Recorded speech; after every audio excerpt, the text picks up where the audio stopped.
Dear, स्वागत है आपका अपने YouTube चैनल i360 सॉल्यूशन में। हम आपके लिए लेकर आए हैं MS एक्सेल के बेसिक से एडवांस वीडियोस। ये वीडियोस देख के आप MS एक्सेल का मुश्किल से मुश्किल काम आसानी से कर पाएंगे। तो दोस्तों, हमारे वीडियोस को लाइक कीजिए, शेयर कीजिए और सब्सक्राइब कीजिए, जिससे नेक्स्ट वीडियो का नोटिफिकेशन आपको सबसे पहले मिल सके। और कमेंट कीजिए कि आपको वीडियो कैसा लगा और आप अपने डाउट्स भी हमें कमेंट सेक्शन में पूछ सकते हैं। तो दोस्तों, आपने हमारे MS एक्सेल के प्रीवियस वीडियो तो जरूर देखे होंगे, तो आज उसी से आगे हम कंटिन्यू करते हैं। आज हम सीखेंगे MS एक्सेल के टॉप 10 फॉर्मूलाज। तो चलिए दोस्तों, कंप्यूटर स्क्रीन पर चलते हैं। हम आ चुके हैं कंप्यूटर स्क्रीन पर। तो दोस्तों, आज हम सीखेंगे टॉप 10 एक्सेल फॉर्मूलाज जो हमारे डेली लाइफ में यूज में आने वाले हैं, जो हम डेली यूज करेंगे और जो काफी इंपॉर्टेंट है। तो दोस्तों, चलते हैं पहले फंक्शन पे, दैट इज इफ एरर। दोस्तों, आपने देखा होगा कि जब हम कुछ गलत फॉर्मूला लगा देते हैं या गलत वैल्यूज होती है तो उसके रिगार्डिंग हमें कोई एरर मैसेज शो होता है एक्सेल की तरफ से, दैट इज ऑटोमेटिक। अगर हम चाहते हैं कि उस एरर मैसेज की जगह हम कोई एरर मैसेज अपना डिस्प्ले करवाना चाहते हैं, तो उसके लिए हम इस इफ एरर मैसेज का यूज करते हैं। तो उसके लिए दोस्तों हमें क्या करना होगा, सबसे पहले जैसे मैंने यहाँ पे एक डेटा आपके लिए ऑलरेडी रेडी रखा है जिसपे मैं आपको ये सारे फंक्शंस अप्लाई करके दिखाऊंगी। तो दोस्तों चलते हैं। जैसे ये टोटल सेल्स का आपको डेटा दिख रहा होगा, मान लीजिए इसे मैं अगर डिवाइड बाय 0 कर देती हूँ तो ये हमें यहाँ क्या एरर शो करने लग गया, #div डिवाइड बाय 0। ठीक है दोस्तों, तो आपको पता ही होगा कि हम किसी भी न्यूमेरिक वैल्यू को अगर 0 से डिवाइड करेंगे तो वो नहीं होगी। ठीक है, तो इसके लिए अगर यहाँ पे ये मैसेज शो हो रहा है, अब ये मुझे पता है कि यहाँ पे ये एरर के लिए है, लेकिन अगर हम चाहते हैं कि इसके रिगार्डिंग कोई और मैसेज शो हो तो मैं इसके जगह क्या करूंगी, हम शो करते हैं इफ एरर। हमें सिंपली इसे यूज करना है, इफ एरर हमें लिखना है और मैंने यहाँ पे नेम दे दिया कि इस सेल में अगर एरर है तो मुझे ये शो होना चाहिए मैसेज कि हमारी डिवाइड जो हमने किया है वो हमने 0 से कर दिया है। ये हमें एरर मैसेज शो हो जाना चाहिए। तो देखा दोस्तों, यहाँ पे जैसे ही इसमें गया, मान लीजिए इसकी जगह मैं ये सेल की जगह ये वाला दे देती हूँ, तो देखा यहाँ पे कोई एरर थी नहीं, तो यहाँ पे ये इन्होंने मुझे शो किया ही नहीं।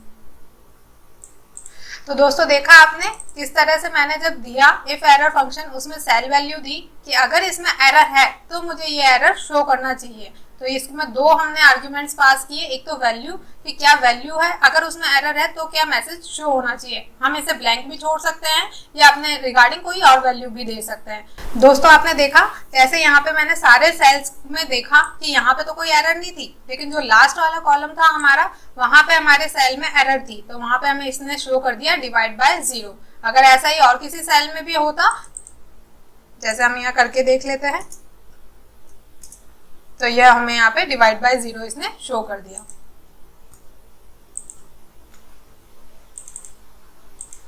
देखा दोस्तों आपने कितना इजी है इस इफ एरर मैसेज को यूज करना, और ये हमारे लिए कितना इंपॉर्टेंट भी है कि जब हम चाहते हैं कि हमारे अकॉर्डिंग एरर मैसेज शो करे तो वो इजीली हमें शो कर देगा।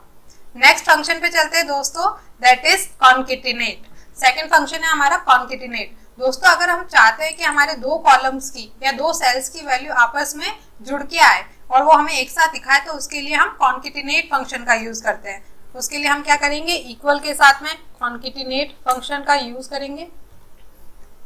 इसके लिए मैंने यहाँ पे कॉन्केटिनेट ले लिया, और उसके बाद में मान लीजिए ये जो सेल्समैन का डेटा है, इसके साथ में मैंने चाहा कि एक डैश साइन के साथ में मुझे इसकी जो नोटबुक की सेल्स हुई है या फिर मेरे पास में जो टोटल सेल्स हुई है वो मुझे यहाँ पे शो होनी चाहिए। ठीक है, तो देखा दोस्तों आपने रमेश के सामने मुझे उसकी जो टोटल सेल्स है वो शो होने लग गई है। जो भी यहाँ पे हमारा डेटा नहीं है, यहाँ पे मैं कोई डेटा एंटर कर देती हूँ। देखा दोस्तों आपने कॉन्केटिनेट में कितना इजी है। जस्ट मैंने क्या किया, आप फॉर्मूलाज में जाके देख सकते हैं कि कॉन्केटिनेट मैंने किया क्या कि मेरे को अपने जो सेल्समैन है उसमें डैश डेटा के साथ में जो मेरा सेल्समैन का डेटा है वो यहाँ पे जो उसकी टोटल सेल्स है वो यहाँ पे यूज होनी चाहिए। तो वो जस्ट यूज हो गई है कॉन्केटिनेट फंक्शन का यूज करके, और इजीली मैंने यहाँ पे साइन भी यूज कर लिया है। तो कितना इजी है इस फंक्शन को यूज करना, और डेली हम यूज भी करते हैं इसी तरह के फंक्शन। नेक्स्ट फंक्शन है दोस्तों लेंथ। अगर हमें ये थर्ड फंक्शन जो लेंथ है, अगर इसका हमें यूज करना है तो इसका यूज ये है कि अगर हमें किसी भी स्ट्रिंग की लेंथ जाननी है कि वो कितने कैरेक्टर्स का है या कितने उसमें कैरेक्टर्स आ रहे हैं, तो उसके लिए हम लेंथ फंक्शन का यूज करते हैं। तो सिंपली हमें क्या करना है, इक्वल साइन लगाना है एंड लेंथ पे जाना है, और मान लीजिए मेरे को इस सेल का लेंथ चाहिए, जस्ट मुझे एंटर प्रेस करना है। आ गया मेरे पास में रमेश कितने कैरेक्टर्स का है, 6 का। ठीक है, इसी तरह हमारे पास में बाकी लेंथ का भी रिकॉर्ड शो हो गया है। तो देखा दोस्तों आपने, ये तीनों फंक्शन यूज करना कितना इजी था, और रेगुलरली हम इस तरह के फंक्शन यूज भी करते हैं कि जहां पे हमें किसी स्ट्रिंग का या किसी पर्सन के कैरेक्टर नेम का उसका लेंथ निकालना हो। नेक्स्ट फंक्शन पे चलते हैं दोस्तों, that is sum if. Sum if आपने दोस्तों सम फंक्शन तो पढ़ा ही होगा। जैसे यहाँ पे टोटल सेल्स में आप देख सकते हो, मैंने ओनली सम फंक्शन का यूज किया है, जहां पे हमें केवल रेंज देके सम करवाया है। अगर दोस्तों हमें कोई कंडीशन या कोई क्राइटेरिया के बेस पे सम करवाना है तो उसके लिए हम सम इफ फंक्शन का यूज करते हैं। तो सम इफ फंक्शन के लिए हमें क्या करना है, directly just sum if function लगाना है। उसके बाद में हमें रेंज देना है। तो रेंज किस चीज की देनी है कि हमें किस कंडीशन पे रेंज चाहिए, मतलब जो कंडीशन हम लगाना चाह रहे हैं वो किस कंडीशन पे चाहिए। मान लीजिए मैं चाहती हूँ जितने भी रमेश नाम के लोग हैं उन्होंने जितनी भी सेल करी है वो मेरे पास में आ जानी चाहिए। तो मैं रमेश जो नेम है वो मेरे पास में इस कॉलम में है, तो वो मैंने इस कॉलम को दे दिया। ठीक है दोस्तों, इसके लिए एक और ट्रिक बता रही हूँ मैं आपको। यहाँ पे आपको जस्ट F6 पे क्लिक करना है और आपके पास में सिंपली आ जाएगा। तो यहाँ पे रेंज दे दी मैंने कि यहाँ से लेके यहाँ तक, मतलब इस जो सेल्समैन है उसमें। अब क्राइटेरिया में मैंने क्या किया, जैसे मुझे पर्टिकुलरली नेम देना है कि जो रमेश है उसका ही चाहिए, तो मैं यहाँ पे डबल कोट्स में लिखूंगी क्योंकि ये स्ट्रिंग है। अगर ये कोई न्यूमेरिक वैल्यू होती तो इसे ओनली मैं लिख देती। अब सम किसका करवाना है, मुझे सम करवाना है मुझे टोटल सेल्स, जो टोटल सेल्स हुई है उसका मुझे सम करवाना है। तो डायरेक्टली मैंने क्या किया, रेंज दिया। सबसे पहले मैंने क्या किया, रेंज दिया। रेंज कौन सा दिया कि जिसपे मुझे अपना कंडीशन लगाना है, वो वाला रेंज देना है। फिर क्राइटेरिया कि क्या कंडीशन है कि किस किस का हमारे पास में सम होना चाहिए। फिर सम किस किस का कराना है, जो सम रेंज हम नॉर्मली देते हैं वो हमें देना है, और जस्ट ओके प्रेस करना है। देखा दोस्तों आपने कि ये सम इफ में मेरे पास में रमेश ने 1, 2 और 3 बार जितनी जितनी सेल्स की थी उसका सम होके आ गया है। इसी तरह अगर हम किसी और पर्सन का भी देना चाहें, यहाँ पे रमेश हटा के मैं चाहूँ कि मान लीजिए मेरे पास में नेक्स्ट नेम है कहीं, तो उसने जितनी भी सेल्स की है वो आ जाना चाहिए। तो ये मेरे पास में 6450। अगर यही इस तरह कहीं ने भी 2-3 बार सेल्स किया होता तो उसे वो काउंट करके हमें शो कर देता और उसका एडिशन दिखा देता। ठीक है दोस्तों, देखा आपने कितना इजी है, और ये हम करते भी है। हम अगर जानना चाहते हैं कि इस ईयर में इस सेल्समैन ने कितना सेल किया, इस सेल्समैन ने कितना सेल किया, तो इसके लिए हमारे लिए बहुत जरूरी हो जाता है। नेक्स्ट है दोस्तों इसी की तरह एक और एवरेज इफ फंक्शन।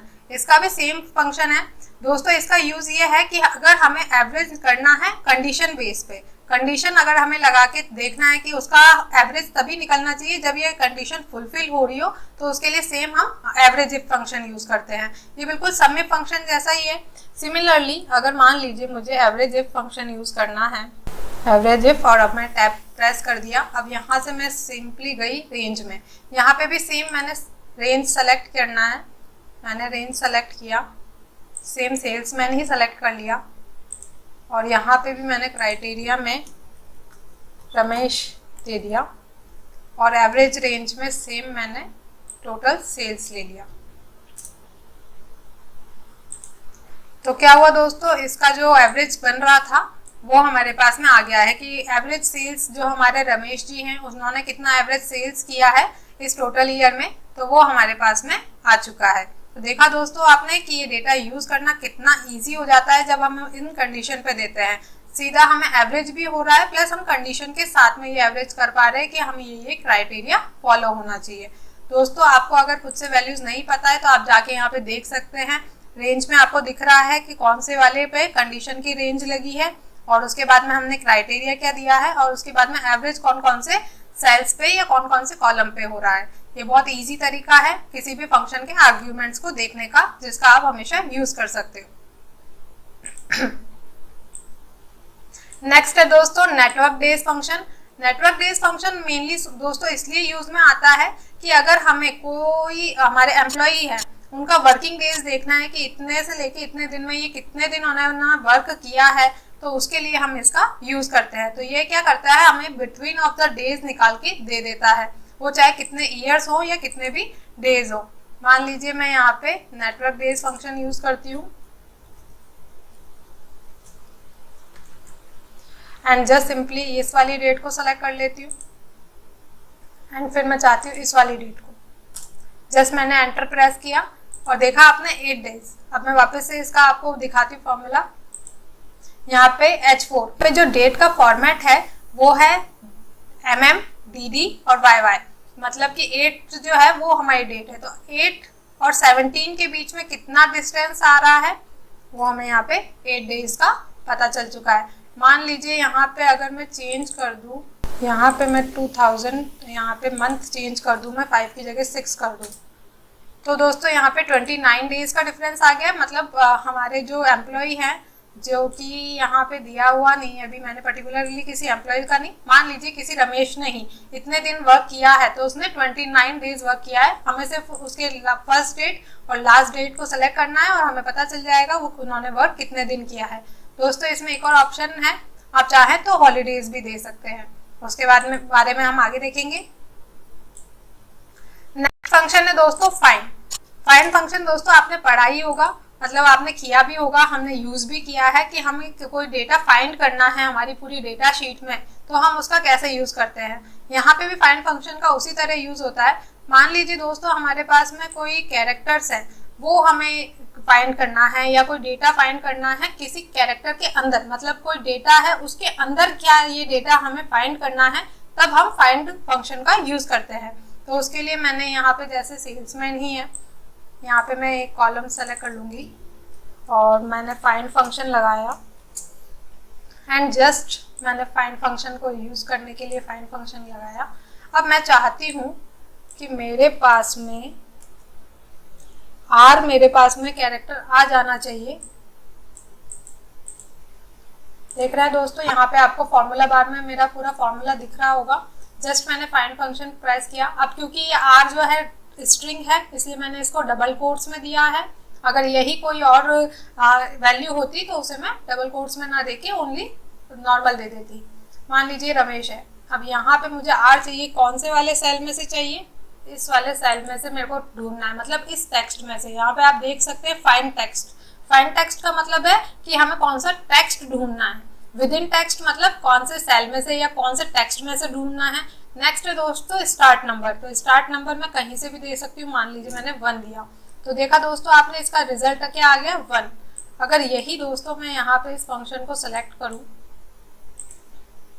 और यहाँ पे 1 की जगह मैं यहाँ पे 2 दे दूँ स्टार्टिंग नंबर, तो यहाँ पे 0 आएगा या वैल्यू गलत आ रही है, क्योंकि यहाँ पे R हमारे पास में अवेलेबल ही नहीं है। जो स्टार्टिंग नंबर है वो हमारे पास में अवेलेबल ही नहीं है। मान लीजिए यहाँ पे रमेश की जगह मैं M दे देती हूँ, तो यहाँ पे ये क्या हुआ, M के लिए यहाँ पे 3rd आ गया। अब आप देख सकते हैं दोस्तों ये कैसे हुआ। देखिए यहाँ पे फाइंड मैंने क्या किया, M कौन से में से करना है, फाइंड क्या करना है, M करना है। कौन से सेल में से करना है, C4 में से करना है। और स्टार्टिंग नंबर क्या है, 2nd। तो जो M जो है वो 3rd नंबर पे है और हमने स्टार्ट कहाँ से किया है, 2nd से। तो यहाँ पे क्या हुआ, जो M है वो हमारे पास में 3rd नंबर पे है, तो इसने 3rd वैल्यू दे दिया है। दोस्तों एक चीज का हमें ध्यान रखना है कि अगर मैं यहाँ पे कैपिटल में M दूंगी तो ये एरर मैसेज शो करेगा, क्योंकि ये जो फाइंड फंक्शन है ये केस सेंसिटिव है। फाइंड और 2 तरह के फंक्शन होते हैं दोस्तों, फाइंड और सर्च। दोनों का काम है सर्चिंग करना, लेकिन जो फाइंड फंक्शन है वो केस सेंसिटिव होता है। मीनिंग मतलब वहां पे अगर आपने बड़े में वैल्यू दी है, मतलब कैपिटल लेटर में वैल्यू है, तो आपको कैपिटल में सर्च करवाना पड़ेगा। अगर स्मॉल में है तो स्मॉल लेटर में आपको सर्च करवाना पड़ेगा। नेक्स्ट चलते हैं दोस्तों सर्च फंक्शन पे। जैसे मैंने बताया दोनों का काम क्या है, सर्च करना, बट फाइंड जो है केस सेंसिटिव है और जो सर्च है वो केस इनसेंसिटिव है। सिंपली मैंने इसके लिए सेम यही प्रोसेस करूंगी। मान लीजिए मैं यहाँ पे समीर ले लेती हूँ। समीर में से मुझे क्या सर्च करना है, मुझे यहाँ पे एस ही सर्च करवा देती हूँ मैं। और कौन से कैरेक्टर से करना है, फर्स्ट से। ठीक है दोस्तों, तो ये आ गया एस। अब मान लीजिए यहाँ पे मैं समीर का जो एस है वो बड़ा कर देती हूँ। ठीक है, तो डिफरेंस देखिएगा दोस्तों, अगर यही चीज़ हमारे पास में सर्च में हमारे पास में एस स्मॉल में है, और जबकि यहाँ पे क्या है हमारे पास में एस जो है कैपिटल में है, लेकिन फिर भी ये हमें एरर मैसेज शो नहीं कर रहा। जबकि फाइंड में क्या हो रहा था, जब हम कैपिटल लेटर में दे रहे थे, मैं सेम चीज कर देती हूँ, तो ये एरर मैसेज शो कर रहा था, क्योंकि यहाँ पे जिस फंक्शन को हमने जिस सेल पे अप्लाई किया था मौली पे, वहां पे जो है सॉरी मौली पे नहीं रमेश पे, रमेश में क्या हो रहा था, जो एम है वो स्मॉल में था और हमने कैपिटल में यहाँ पे फंक्शन में अप्लाई कर रखा था, इस वजह से हमें ये स्मॉल में शो नहीं कर पा रहा था। तो दोस्तों एक और चीज है फाइंड और सर्च में डिफरेंस। फाइंड जो है वो वाइल्ड कैरेक्टर्स को यूज नहीं करता है। मान लीजिए यहाँ पे मैंने दिया स्पेस नहीं एस्ट्रिक, दोस्तों इसके लिए हमें वाइल्ड कैरेक्टर यूज करना होगा, जैसे मैंने एस्ट्रिक किया है, हैश, परसेंट, ये सारे हमारे वाइल्ड कैरेक्टर्स होते हैं। ठीक है, तो इसको भी ये यूज नहीं करता है। जब मैंने यहाँ पे किया 1, तो देखा दोस्तों आपने फंक्शन में मेरे पास में क्या आ चुका है, आप देख सकते हैं यहाँ पे सर्च में 1, क्योंकि एस जो आ रहा है वो फर्स्ट पे आ रहा है। अगर यही मैं सेकंड कर दूंगी तो ये मेरे को एरर मैसेज दिखाएगा, क्यों, क्योंकि सेकंड पे तो हमारे पास में एस है ही नहीं, तो इसलिए ये हमें एस्ट्रिक की वजह से एरर मैसेज नहीं शो कर रहा है, जबकि फाइंड में ये हमें एस्ट्रिक की वजह से एरर मैसेज शो कर रहा है। देख लेते हैं करके। यहाँ पे जस्ट मैंने 1 प्रेस किया एंड एंटर किया। अब यहाँ पे एस्ट्रिक होते हुए भी दोस्तों इन्होंने मुझे परेशान नहीं किया, सर्च ने मुझे कोई एरर मैसेज शो नहीं किया, जबकि फाइंड ने यहाँ पे क्योंकि एरर मैसेज था तो इन्होंने मुझे एरर मैसेज शो कर दिया है। आप देख सकते हैं दोस्तों यहाँ पे फाइंड में एस के साथ में एस्ट्रिक लगा है, और कौन सा कॉलम है, C4, जिसको आप देख सकते हैं यहाँ पे एस है हमारे पास में, लेकिन फिर भी हमें एरर मैसेज क्यों शो कर रहा है, क्योंकि यहाँ पे ये एस्ट्रिक आ गया है। तो फाइंड और सर्च में यही डिफरेंस है दोस्तों। फाइंड जो है वो केस सेंसिटिव है और सर्च जो है इन केस सेंसिटिव है, और सर्च में हम वाइल्ड कार्ड कैरेक्टर्स का यूज कर सकते हैं, जबकि फाइंड में हम नहीं कर सकते। नेक्स्ट चलते हैं दोस्तों VLOOKUP फंक्शन के लिए। जब फैच करवाना है एक पर्टिकुलरली पर्सन का या एक पर्टिकुलर सेल का, तो उसका हम यूज कर सकते हैं। तो दोस्तों आज सीखते हैं हम VLOOKUP। इसके लिए मैं एक कॉलम और एक्स्ट्रा इसमें इंसर्ट करवा देती हूँ। ठीक है, मान लीजिए मैंने यहाँ पे नेम लिख दिया। अब मैं यहाँ पे VLOOKUP फंक्शन यूज कर रही हूँ। VLOOKUP के लिए मैंने क्या किया, यहाँ पे जस्ट इक्वल और VLOOKUP। ठीक है, यहाँ पे आप फॉर्मूला बार में देखते जाइए दोस्तों, मैं आपको बता रही हूँ किस तरह हम VLOOKUP का यूज करते हैं। दोस्तों VLOOKUP का मतलब होता है वर्टिकली, जो हमारी वर्टिकली डेटा है उसमें से हमें जब डेटा सेल का वैल्यू निकालना है, किसी पर्टिकुलरली फैच करवाना है, तो वहां पे हम VLOOKUP का यूज करते हैं। इसके सारे हम देखते हैं। VLOOKUP वैल्यूज में हमको जो सबसे पहला आर्ग्यूमेंट्स दिखता है पास करने के लिए, दैट इज लुकअप वैल्यू, मतलब किस पर्सन का हम देखना चाहते हैं। तो मान लीजिए मेरे पास में यहाँ पे ये जो नेम है, इसमें जो भी वैल्यू आएगी वो मुझे चाहिए, उस पर्सन का डेटा चाहिए। अब मान लीजिए मैं चाहती हूँ ये सेल्स में इनका हो, तो ये पूरे टेबल में से निकालेगा। ये टेबल मैंने सेलेक्ट कर ली, ये टेबल एरे में मैंने पूरी टेबल ले ली कि इसमें से मेरे पास में डेटा आएगा। अब मुझे क्या चाहिए दोस्तों, मैं चाह रही हूँ कि जिस भी सेल्समैन का मैं नेम एंटर करूँ उसके मेरे पास में टोटल सेल्स आ जानी चाहिए। अब दोस्तों जब आपने देखा मैंने पूरी टेबल सेलेक्ट की, तो यहाँ पे कॉलम्स जो है मैंने कुछ छोड़ दिए। यहाँ पे हमारे पास में टोटल कॉलम्स हैं, जो सेल्समैन है पहला, बुक्स सेकंड, पेन तीसरा, नोटबुक फोर्थ, और टोटल सेल्स जो है हमारे पास में 5th कॉलम है। जो 5th कॉलम है वहाँ कॉमा मैंने दिया 0 या 1 कुछ भी मैं डाल सकती हूँ, एंड जस्ट मैंने एंटर प्रेस किया। अभी नेम में क्योंकि मैंने यहाँ पे डेटा डाला नहीं है, इसलिए ये मेरे को एरर मैसेज शो कर रहा है। जैसे ही मैंने रमेश लिखा तो मेरे पास में लिखा हुआ आ गया, दैट इज 7050। मतलब हमारे पास में दोस्तों, मैं इस कॉलम को डिलीट कर देती हूँ जिससे आपको इजीली शो हो सके।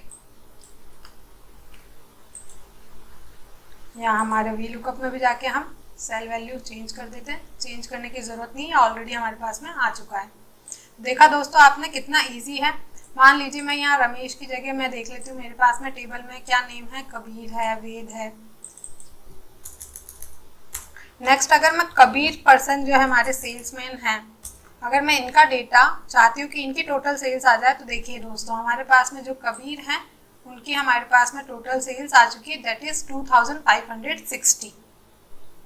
देखा दोस्तों कितना इजी है। जस्ट मैं यहाँ पे नेम एंटर कर रही हूँ और उस पर्टिकुलरली पर्सन की मेरे पास में सेल्स आ रही है, वो भी टोटल। मुझे कहीं जाने की जरूरत नहीं है, सिर्फ यहाँ पे नेम टाइप करना है। देखा दोस्तों आपने। फिर से फंक्शन देख लेते हैं। वी लुकअप में हमें क्या चाहिए, पहले हमें just V lookup function use करना है, फिर हम कौन सी वैल्यू सर्च करना चाहते हैं उसका यूज करना है, फिर वो टेबल की रेंज चाहिए जिसमें से हम डेटा चाहते हैं, और फिर उस कॉलम का एड्रेस चाहिए या कॉलम का जो इंडेक्स नंबर है वो देना है, जितना हमने रेंज सेलेक्ट किया है उसी में से। और देन हमें रेंज लुकअप में ये एक ऑप्शनल होता है कि हम 0 चाहते हैं या फिर 1। 0 मतलब अप्रोक्सीमेट वैल्यू, 1 मतलब एग्जैक्ट वैल्यू। ये चीज़ें जो होती है ये हमारी न्यूमेरिक में काम आती है, जहाँ पे हमें अप्रोक्सीमेट में जाना है। मान लीजिए कोई 5000 है तो उसको मुझे 4500 तक शो करवाना है कि 5000 के अंदर की जो रेंज है वहां तक मुझे ये डेटा शो होना चाहिए, उसके बाद में मुझे ये डेटा शो होना चाहिए। तो वहां पे मैं 0 और 1 का यूज करती हूँ। ठीक है दोस्तों, आगे बढ़ते हैं। इसके बारे में डिटेल में और आगे भी हम जानेंगे। V lookup is very important function. देखा आपने इसका यूज कितना सही था। जस्ट मैंने पर्सन के नेम टाइप किया यहाँ पे और मुझे उसकी टोटल सेल्स शो हो गई है। देखा दोस्तों आपने कितना इजी है। नेक्स्ट है दोस्तों हमारे पास में काउंट है फंक्शन। काउंट है फंक्शन का यूज क्या है दोस्तों, जब हम चाहते हैं कि अगर हमारे पास में कोई खाली वैल्यू है या हमारे पास में जहाँ डेटा अवेलेबल नहीं है तो ये उसको काउंट ना करे, जितने डेटा है अवेलेबल उनको ही काउंट करके बताए, तो उसका हम यूज करेंगे। दोस्तों इसको डिफ्रेंशिएट करवाने के लिए मैं यहाँ पे आपको एक काउंट का फंक्शन भी यूज करके दिखाऊंगी एंड फिर काउंट ए का। तो सबसे पहले मैंने क्या किया, काउंट यूज किया, सेम रेंज दी मैंने यहाँ पे, देख सकते हैं दोस्तों आप यहाँ पे कि यहाँ से यहाँ तक मैंने दिया, एंटर किया। यहाँ पे इसने मेरे को 0 शो कर दिया। क्यों? क्योंकि लास्ट में हमारे पास में कोई वैल्यू नहीं थी, तो ये एक तरह का एरर मैसेज इसने मुझे शो किया है। यही इसकी जगह मैं यहाँ पे अगर काउंट ए फंक्शन यूज करती हूँ तो यहाँ पे मुझे ये 11 मतलब यहाँ पे 11 लोगों का डेटा अवेलेबल है, 11 नेम अवेलेबल है, इसलिए इसने मुझे शो किया है। मान लीजिए दोस्तों यहाँ पे मैं वापस से लिख देती नेम वेद, तो यहाँ पे मेरे पास में काउंट ए में 12 लोगों का डेटा आ गया है। नेक्स्ट देखते हैं दोस्तों count if function. Count if function का यूज क्या है, जैसा हमने सम इफ देखा था, एवरेज इफ देखा था, उसी तरह से दोस्तों हमारे यहाँ पे काउंट इफ फंक्शन होता है। तो काउंट इफ फंक्शन का यूज करने के लिए हमें क्या चाहिए, अगर मुझे काउंट कराना है क्या, रेंज दे देती हूँ किसमें से, मान लीजिए इसी में से सेल्समैन का जो डेटा है इसी में से मैंने सेलेक्ट कर लिया। फॉर्मूला बाद में देखिएगा। क्राइटेरिया दिया है मैंने, उसके बाद में मैंने क्राइटेरिया मुझे क्या देना है कि जो मुझे रमेश है उसका जितनी बार भी डेटा काउंट है वो मुझे करके बताना चाहिए। दोस्तों आप देख रहे होंगे काउंट इफ में जो मेरे पास में डेटा आ रहा है वो कितना आ रहा है 3, क्योंकि रमेश कितने हैं मेरे पास में 1 2 3, मतलब जो सेल्समैन है वो अगर मुझे काउंट करना है कि वो कितनी बार काउंट करवाना है कि कितनी उन्होंने सेल्स की है, तो उसके लिए मैंने क्या किया, यहाँ पे काउंट करवा लिया कि रमेश जो है हमारे पास में 3 बार आए हैं, उसी के अकॉर्डिंग यहाँ पे काउंट हुआ है। अगर मैं यहाँ पे और किसी पर्सन का नाम दे दूं, मान लीजिए मैंने यहाँ पे कबीर दे दिया, तो ये 1 आ गया, क्योंकि यहाँ पे हमारे पास में कबीर कितनी बार है। तो अगर हमें कंडीशन के बेस पे काउंट करवाना है डेटा में से तो हम काउंट इफ फंक्शन का यूज करेंगे। तो दोस्तों देखा आज हमने टॉप 10 एक्सेल के फॉर्मूलाज का यूज किया, जो कि हमारी डेली लाइफ में यूज आते हैं और काफी इंपॉर्टेंट है, और इनका यूज करना कितना इजी है मैंने आपको डेटा के साथ दिखाया है। तो दोस्तों आज के वीडियो में इतना ही। आप अपने डाउट्स हमें कमेंट सेक्शन में पूछ सकते हैं, और आज का वीडियो आपको कैसा लगा ये भी हमें कमेंट सेक्शन में जरूर बताएं। तो दोस्तों हमारे वीडियो को लाइक कीजिए, शेयर कीजिए और सब्सक्राइब कीजिए, जिससे कि नेक्स्ट वीडियो का नोटिफिकेशन आपको सबसे पहले मिल सके। बाय बाय दोस्तों।